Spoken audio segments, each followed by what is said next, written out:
అందరినీ కూడా దగా చేసింది, మోసం చేసింది అని మాట చెప్పడం జరిగింది. మీ అందరూ కూడా ఇక్కడ చాలామంది ఎన్నో ఆశలతో ఆ రోజు ఈ యొక్క ప్రభుత్వం మార్పులకు అందరూ కూడా ప్రయత్నం చేశారు. ఆ రోజు బీఆర్ఎస్ పార్టీ తెలంగాణ మేము తెచ్చామని చెప్పి సంఖ్యలో వేసుకున్నారు.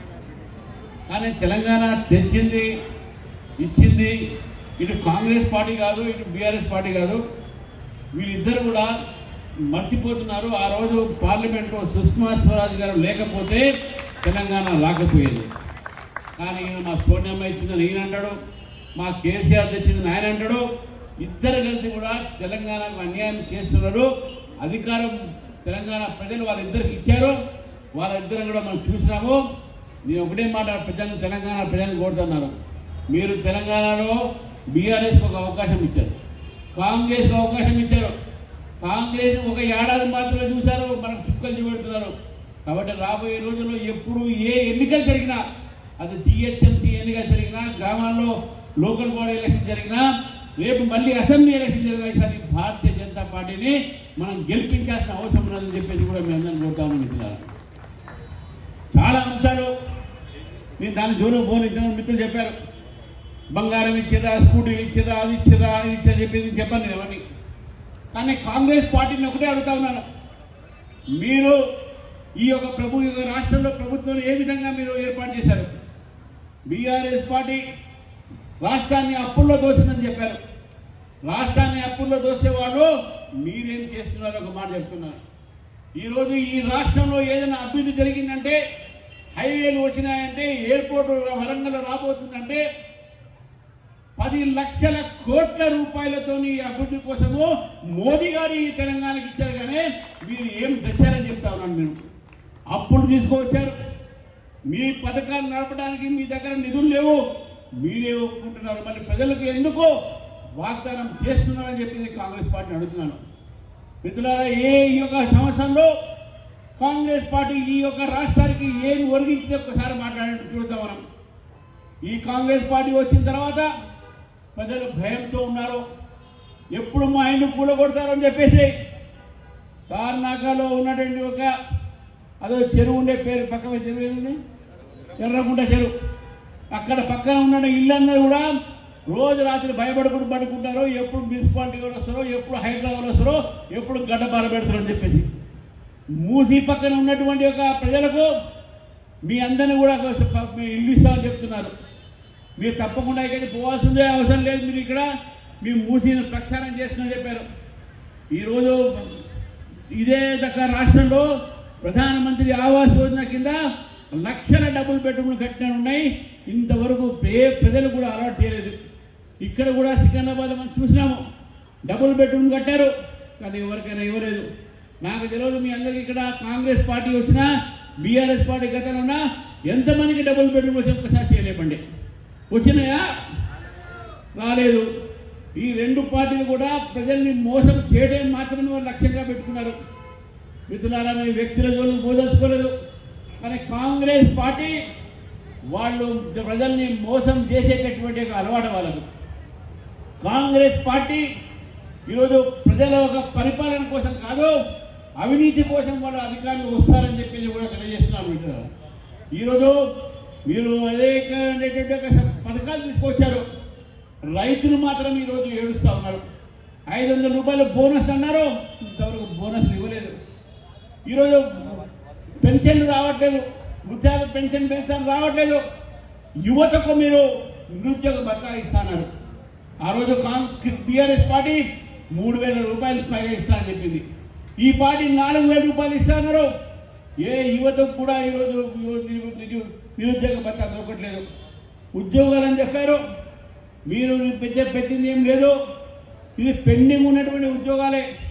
ఈరోజు మన రాష్ట్రంలో 3 లక్షల ఉద్యోగాలు ఖాళీ ఉన్నాయి. మీరు 30,000 ఉద్యోగాలు ఇచ్చేసి ఏదో పెద్ద ఘనకార్యం చేసినట్టు చెప్తా ఉన్నారు మీరు. మిత్రులారా, ఈరోజు ఈ రాష్ట్రంలో ఏ వర్గం కూడా సంతోషంగా లేదు. అటు విద్యార్థులు లేరు, యువకులు లేరు, మహిళలు లేరు, రైతులు లేరు, ప్రజలు లేరు. ఈరోజు కాంగ్రెస్ పార్టీ ఈరోజు ప్రజల్ని భయపెట్టిస్తూ ఉన్నది. ఒకవైపు హైడ్రాతోని, ఇంకోవైపు మూసీతోని, ఇంకోవైపు రైతులకు కొనుగోలు విషయంలో కూడా అక్కడ అన్యాయం జరుగుతూ ఉన్నది. రైస్ మిల్లర్స్ బాగుపడతా ఉన్నారు, రియల్ ఎస్టేట్ బాగుపడతా ఉన్నారు. ఇది ఒకవైపు అయితే ఈరోజు కాంగ్రెస్ పార్టీ వచ్చిన తర్వాత కొన్ని మతోన్మాద శక్తులు వాళ్ళ తలవెత్తుతా ఉన్నారు. హైదరాబాద్ లాంటి నగరంలో అనేక సంఘటనలు జరిగినాయి. జిహాదీ ఎలిమెంట్ వచ్చి జిహాదీ సంబంధించినటువంటి ఒక యువకులు వచ్చి ఈరోజు మన గుళ్ళల మీద వారు దాడులు చేస్తూ ఉన్నారు. సికింద్రాబాద్లోనే ముత్యాలమ్మ గుడిని మనం చూసినాం.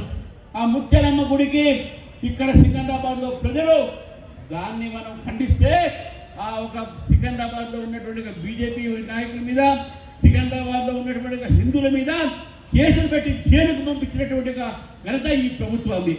ఈ ప్రభుత్వము మళ్ళీ ఒకసారి ఈ మజ్లిస్ పార్టీ యొక్క కొనసాగుల్లో నడుస్తున్న విషయాన్ని గుర్తుపెట్టుకోవాలి. గతంలో టీఆర్ఎస్ పార్టీ కూడా ఇదే ఒక మజ్లిస్ పార్టీ యొక్క కొనసాగుల్లో నడిచింది. ఈ పార్టీ కూడా కాంగ్రెస్ పార్టీ కూడా మజ్లిస్ పార్టీ కొనసాగులు నడుస్తుంది. కాబట్టి ఆ ముత్యాలమ్మ గుడిని ధ్వంసం చేసిన వాళ్ళని ఇంతవరకు ఏం చేయలేదు, కానీ దానికి వ్యతిరేకించిన వాళ్ళని మాత్రం జైలుకు పంపించారు. ఇప్పుడు కూడా వారెంట్ మీద వాళ్ళని అరెస్ట్ చేస్తూ ఉన్నారు. హైదరాబాద్ నగరంలోనే కాదు, అటు బైంసాలో, నిర్మల్లో ఎక్కడ చూసినా హిందూ సంస్థల మీద, హిందువుల మీద ఈరోజు ఈ ప్రభుత్వం దాడులు చేస్తూ ఉంది. ఈ ప్రభుత్వం తప్పుడు కేసులు పెడతా ఉన్నది. కాబట్టి మిత్రులారా, ఈ యొక్క ప్రభుత్వము ఈ మతోన్మాద శక్తులకు ఈరోజు వారు ప్రోత్సహిస్తూ ఉన్నారు. ఒకవైపు శాంతి భద్రత మనం చూసుకుంటే ఈరోజు రాష్ట్ర వ్యాప్తంగా కూడా ప్రజలు ఈ యొక్క ప్రభుత్వాన్ని వ్యతిరేకిస్తున్నారు. ఒక ఏడాది లోపల ప్రభుత్వాన్ని అప్రతిష్టకాలు కావటము, ప్రజలు ఈ ప్రభుత్వానికి వ్యతిరేకం కావటము ఇది మొట్టమొదటిసారి. కనీసము 4 సంవత్సరాలు 3 సంవత్సరాలు ప్రభుత్వాన్ని సమావేశిస్తారు. కానీ ఈ కాంగ్రెస్ పార్టీ ఏడాది లోపలనే ప్రజలు దీనికి వ్యతిరేకంగా అయ్యారు. కాబట్టి మిత్రులారా, ఈరోజు మన జీవితాలు బాగుపడాలంటే, మన ఒక బతుకులు బాగుపడాలంటే, మన పిల్లల భవిష్యత్తు బాగుపడాలంటే, మనకు ఉద్యోగాలు రావాలంటే, మనకు అభివృద్ధి కావాలంటే బీజేపీ మాత్రమే కేవలం ఒక ఆన్సర్ మాత్రం, ఒక సమాధానం మాత్రమే చెప్తాను మిత్రులారా. కాబట్టి మరొకసారి మీకు కోరుతా ఉన్నాను, మీరు టీఆర్ఎస్కు అవకాశం ఇచ్చారు, కాంగ్రెస్కి అవకాశం ఇచ్చారు, ఈసారి బీజేపీకి అవకాశం ఇవ్వండి. రేపు రాబోయే రోజుల్లో జిహెచ్ఎంసీ ఎన్నికలు వస్తాయి. ఈ జిహెచ్ఎంసీ ఎన్నికల్లో కూడా భారతీయ జనతా పార్టీని గెలిపించి ఈ మజ్లిస్ పార్టీ, కాంగ్రెస్ పార్టీ యొక్క అక్రమ సంబంధాన్ని మనం బట్టబయలు చేద్దాము. బీఆర్ఎస్ పార్టీ ఈ యొక్క హైదరాబాద్ సిటీకి చేసింది ఏం లేదు, కేవలం మజ్లిస్ పార్టీని పెంచింది. ఈ మజ్లిస్ పార్టీతో మనకు విముక్తి కావాలా లేదా అని ఒక్కసారి మీరు ఆలోచించుకోండి. మనకు కావాలంటే రేపు రాబోయే రోజుల్లో మన ఐక్యత్వాన్ని మనం ప్రదర్శించాల్సిన అవసరం ఉన్నది. ప్రతిరోజు ఓల్డ్ సిటీలో ఈరోజు ప్రజలు భయపడతా ఉన్నారు. గతంలో ఓల్డ్ సిటీలో భయపడతా ఉండే, ఈరోజు కొత్త పట్టణంలో కూడా ప్రజలు భయపడతా ఉన్నారు మిత్రులారా. అందుకే ఈరోజు పోలీస్ వ్యవస్థ కానీ, ఈ యంత్రాంగం కానీ, ప్రభుత్వ యంత్రాంగం కానీ ఈరోజు కేవలము ఈ కాంగ్రెస్ పార్టీ అవినీతిని మాత్రమే వాళ్ళు పెంచుతూ ఉన్నారు. కాబట్టి ఈరోజు మనందరికీ ఒక అవకాశం వచ్చింది మిత్రులారా. ఈ ఏడాది సంవత్సరంలో ఈ ప్రభుత్వం చేసినటువంటి ఒక అనేకమైనటువంటి కార్యక్రమాన్ని ఈరోజు ప్రజలకు చెప్పి, ఎన్ని మోసాలు చేశారని చెప్పి, ఎన్ని దగాలు చేశారని చెప్పేసి ఈ ప్రభుత్వానికి నైతికంగా ఇక పరిపాలన చేసే అధికారం లేదు, కానీ విజయోత్సవాలు చేస్తా ఉన్నారు. మీకు ఏ నైతిక అధికారం ఉంది, మీకు ఏ నైతిక హక్కు ఉంది? మీరు ఏడాదికి విజయోత్సవాలు చేస్తూ ఉన్నారు. ఏ ఒక సంబంధించినటువంటి ఒక గ్యారంటీలు ఇవ్వలేదు. కానీ మహారాష్ట్రలో పోయి మీకు మాత్రం మేము ఆ గ్యారంటీలు పూర్తి చేసినాము, 6 గ్యారంటీలు పూర్తి చేసినామని చెప్పడం జరిగింది.